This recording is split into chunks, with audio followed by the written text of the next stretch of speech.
Wait till I get back and see him. Wait till I slap a. Alright, yeah. Yeah, wait. Wait till I come back in the market late night. And then it's just you and I you up. Children gonna be children. Kids will be kids, man. You know what I'm saying? I expect that from them. I expect them to do the wrong thing. The night the news first broke, the whole internet felt like it froze for a moment. It didn't matter if you were a fan of T.I., a follower of King Harris, or somebody who barely kept up with celebrity drama, everybody felt that same chill. Because hearing that King Harris was in danger inside a jail cell wasn't some gossip blog moment. It was the kind of headline that made people stop scrolling, blink twice, and wonder, wait, how did things get this far? And that same question was the one echoing through T.I.'s house as he paced around, barely holding himself together, replaying every moment he could have stepped in, every moment he felt like he failed. That entire evening, he wasn't the rapper, the legend, the man who stood tall in front of millions. He was just a father, terrified for his son. And the fear hit him hardest when he got that call, short, shaky, and rushed, from someone who didn't even work inside the facility. Someone who only said 8 words before the line disconnected. They got a hit out on your boy. After that, there was no sleep. No calm. No thinking straight. Only panic mixed with guilt that kept growing heavier with every hour. That call replayed like an echo in his mind, each time sounding more threatening, more real, more urgent. King had always tried to show the world he was tough. He spoke loud, he dressed bold, he acted bigger than his age, like someone who believed trouble could never touch him. But inside those walls, none of that mattered. None of his confidence, none of his attitude, none of his fame could protect him. Inside, he was just a target with a famous last name, and T.I. knew that meant danger traveled faster than protection.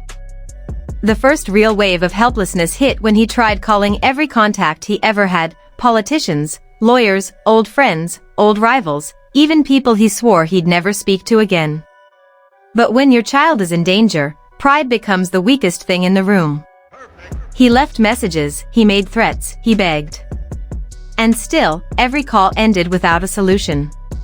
That was the moment he felt something break inside him, something he didn't even know was fragile. Meanwhile, Tiny sat on the living room couch holding her phone like it was her lifeline, refreshing for updates, texts, anything. Every time she exhaled, she looked like she wanted to scream but didn't have the strength. Their home, usually loud, full of music, full of echoing laughter, felt strangely quiet. Like everyone understood that this wasn't something they could fix with comforting words or positive thoughts. This was a real life or death situation, and nobody knew which direction it was leaning toward. The darkest moment came when someone sent T.I. a short video clip, barely 5 seconds long, showing King in what looked like a loud argument with a group inside the jail. There was no sound, no full context, just his son backed against a wall with 3 silhouettes circling him like they were waiting for a moment to strike. T.I.'s hands shook so hard he dropped the phone. He didn't say a word. He just stared at the floor like he was trying to figure out how the world got so cruel so fast. Tiny walked over, picked up the phone, and when she saw the video, she broke down crying. The kind of crying you hear from someone who feels completely powerless. T.I. knew then that he could no longer wait for the system to step in. The system had never protected people like King. And suddenly, he wasn't thinking like a celebrity. He wasn't thinking like a public figure. He was thinking like a man whose child was trapped somewhere he couldn't reach. And that's when he made the call that shocked even him, the call he never thought he'd make again. He dialed a number he hadn't used in over a decade. A number tied to memories he tried very hard to forget. Back in the day, before fame fully lifted him out of the streets, there was one man who held more influence inside prisons than the guards themselves. A gang leader who wasn't just feared, he was respected. A man who had once saved T.I. from a situation that could have ended his career before it began. Their paths separated years ago, long before T.I. became the icon he is today. But tonight, none of that mattered. Because that man was the only person who could reach into those walls and do something the law couldn't. As the phone rang, T.I. felt his throat tighten. What was he going to say? How would he explain himself? How would he ask for help from the last person he ever wanted in his life again? He didn't even get to finish the thought because the voice answered quickly, deep, slow, and still intimidating. You must be in some real trouble to be calling me after all this time. T.I. closed his eyes and swallowed hard. He wasn't used to feeling this small. He wasn't used to sounding desperate. But when he spoke, his voice cracked in a way he didn't recognize. It's my son, he said. They're going after my son. There was a long pause. Long enough for T.I. to feel every second weighing on his chest. The man on the other end finally exhaled and said, "Send me the details. I'll see what I can do." He didn't promise anything. He didn't reassure him. But in that moment, just hearing he'd look into it felt like hope.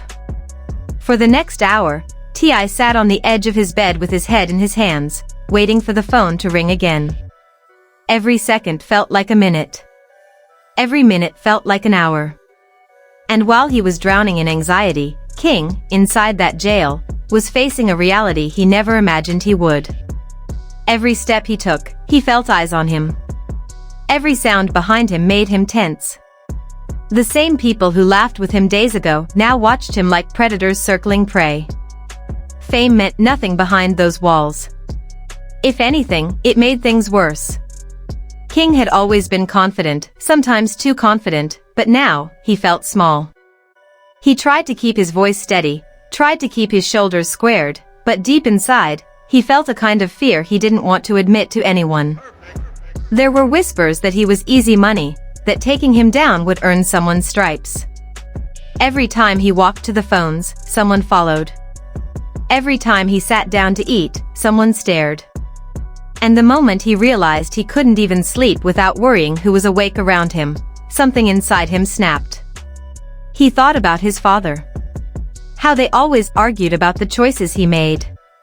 How he pushed back on everything. How he wanted so badly to be his own man. But now, locked behind steel, surrounded by threats he couldn't escape, he wondered if he had pushed too far. If the life he tried to portray online had backfired in the worst possible way. Back in the free world, Tiny kept pacing through the house whispering prayers under her breath. She couldn't sit still. Lex and the other kids tried to stay close to her, sensing the tension even if they didn't fully understand what was happening. Everyone was waiting for the phone to ring. Everyone wanted to hear that King was okay. And finally, when the phone buzzed again, T.I. lunged toward it like it was oxygen. The gang leader's voice was calm. Too calm. Your boy's situation is worse than you think, he said. T.I.'s heart nearly stopped. The man continued, but I got some people on the inside. They'll move around him, keep eyes open.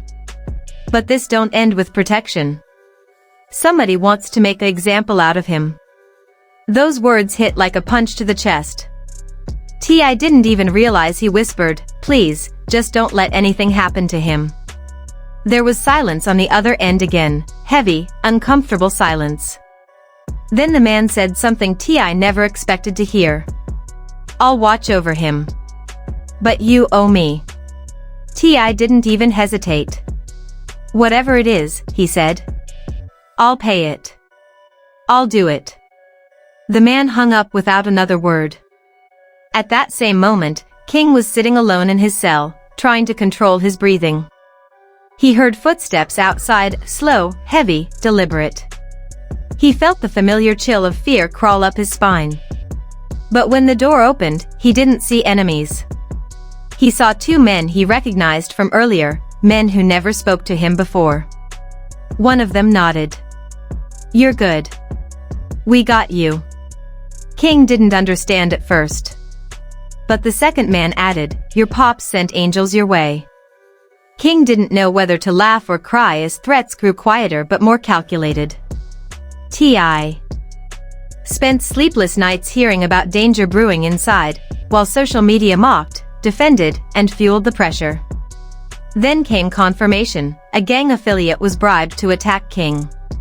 T.I. broke down, terrified he couldn't protect his son. Tiny held him through the fear. The next day, T.I.'s emotional public plea went viral, forcing officials to act. King was moved to protective custody, whispering, "Dad, I don't want to be here anymore." The story didn't resolve in a perfect way. It didn't end with celebrations or some clear victory. It ended with a family shaken, a father humbled, and a son changed forever. But it also ended with love louder than pride, and a reminder that even the strongest men break when their children are in danger. And now, the world watches closely, wondering what comes next for King. Wondering if he'll walk out stronger. Wondering if he'll finally leave the bravado behind.